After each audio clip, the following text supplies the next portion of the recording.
60 miles northeast of Marble, the state lines of Arkansas, Tennessee, and Mississippi intersect. On this spot, one of the biggest cities in the South, the biggest along the Mississippi River, hovers. This is Memphis. Marvel's population was around 1,000 people. Memphis, it's got 650,000.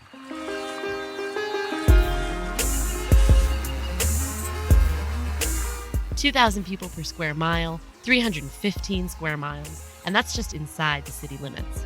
Memphis is majority black, storied ground for the American Civil Rights Movement, home to Aretha and Elvis, Johnny Cash and Booker T. It's got one of the biggest inland ports in the nation and the second busiest cargo airport in the world. It's fair to say, Memphis is a city that moves.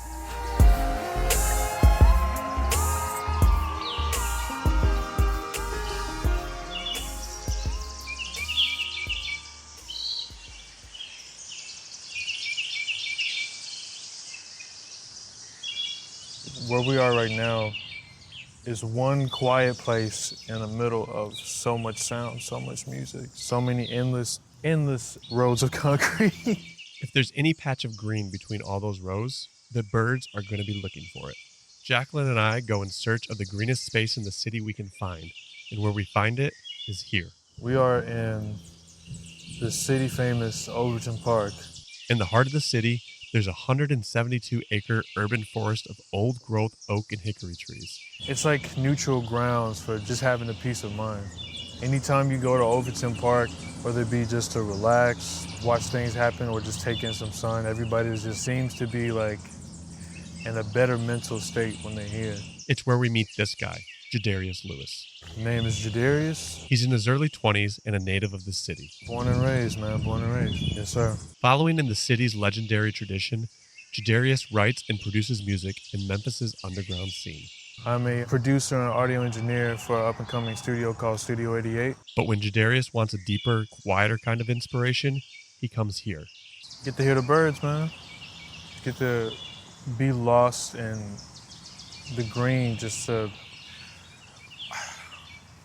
in a way, almost like a moment of, I don't think joy is the word, but just like peace.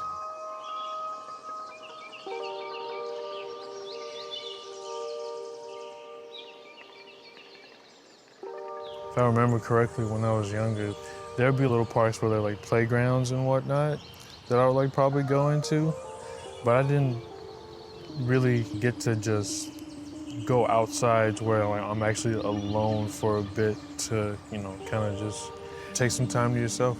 Well, sometimes when I'm here at the park, I bring my guitar with me, because music never really just leaves me like that.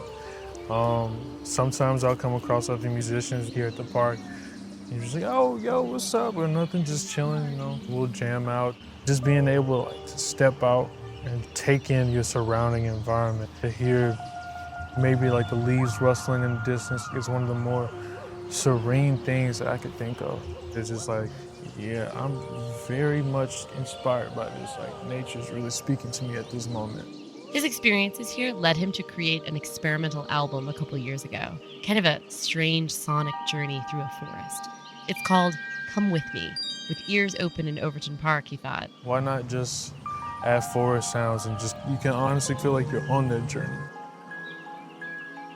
For someone inspired by natural sounds, this is definitely right place, right time. As we sit here, newly arrived songbirds are refueling inside this forest. We got the Nashville warbler, Tennessee warbler. Seems fitting. I'm not too familiar with like the species of birds. I know we have like a cardinal every now and again. Sometimes we get a rare sighting of a blue jay, but different seasons, different sounds. He's right about that. But even when he's not searching this soundscape for his next creative spark, Jadarius just likes it in here. He likes the effect this park has on people. He called this place neutral ground. In a lot of urban areas, it can get pretty chaotic. A whole lot of noise, a whole lot of tension between people.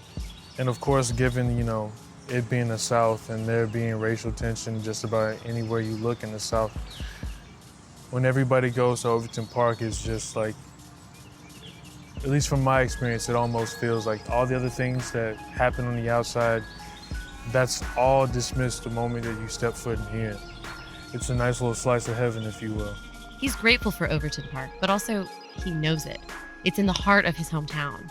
Wilder places, further from home, he hasn't always known how neutral they'd be, particularly for Black folks, for someone like Jadarius. When I was younger, I had an idea of the sort of ominous weight that the South have as far as just tensions between like different people of different races and whatnot. But as I got older, I look back on it, it's like, wow, Mississippi's a beautiful state, but that history is something ugly. You know, that's not to say Tennessee doesn't have the same thing, but I guess it's just the fact that I'm from here. It's like I feel more comfortable here. Just knowing that even today, there are still cases like if you go to the wrong place in Mississippi, you could end up dead there. And it's just like, well, that kind of kills it. So it's a very real fear still then. Yeah. There's no denying there's a dark history out there, one he and many of his community members know well. But even if, for now, he's sticking to what he knows, in a busy city like Memphis, it's still what Jadarius finds here in this urban forest that moves him most. And like his album proposes, he wants others and his neighbors in Memphis to join him in that experience. So like any good underground artist, he believes in starting local and bringing the green spaces to them. We have more square footage of buildings than we do just nature within the vicinity. Definitely want to take what we have here, what we're sitting in, and then spread that out towards everywhere else. Memphis is my home, man. This place will always be my home, so if I ever get to that place where I actually have enough money to change the city for the better, like bit by bit, I'd do it.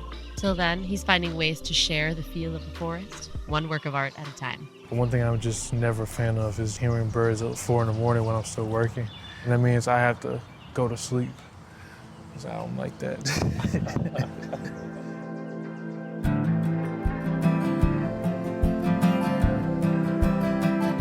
Welcome back to Voices of a Flyway. I'm Jacob Job. I'm Jacqueline Van Meter. It's week 5 from out here on the Mississippi Flyway. Spring migration's still moving, and so are we. From vanishing coastlines to river valley floodplains, migratory songbirds have led us into some of the most threatened ecosystems in the nation. They've contended with obstacle after obstacle, searching for habitat along their route. And when it comes to accessing the safe, natural places they need, they're not alone in that struggle. Last time in Arkansas, we saw how, like any other big industry, big agriculture can sap the land of its natural checks and balances, taking wildlife and rural communities down with it. In this episode, we head to higher ground and flip to the other side of the coin to explore the Mississippi Flyway's biggest urban centers. What does it mean for birds when hundreds of thousands of humans congregate on once densely forested landscape? What does it mean for people to have a relationship with the ecosystem when they're living a life that's urbanized? Turns out, the barriers of access to the natural world are many. We're looking at how folks, in spite of the odds, are trying to get past them, and what can happen if they make it to the other side. From Memphis to St. Louis and through the treetops in between, this is Ecosystem 4, the Upland Deciduous Forest. See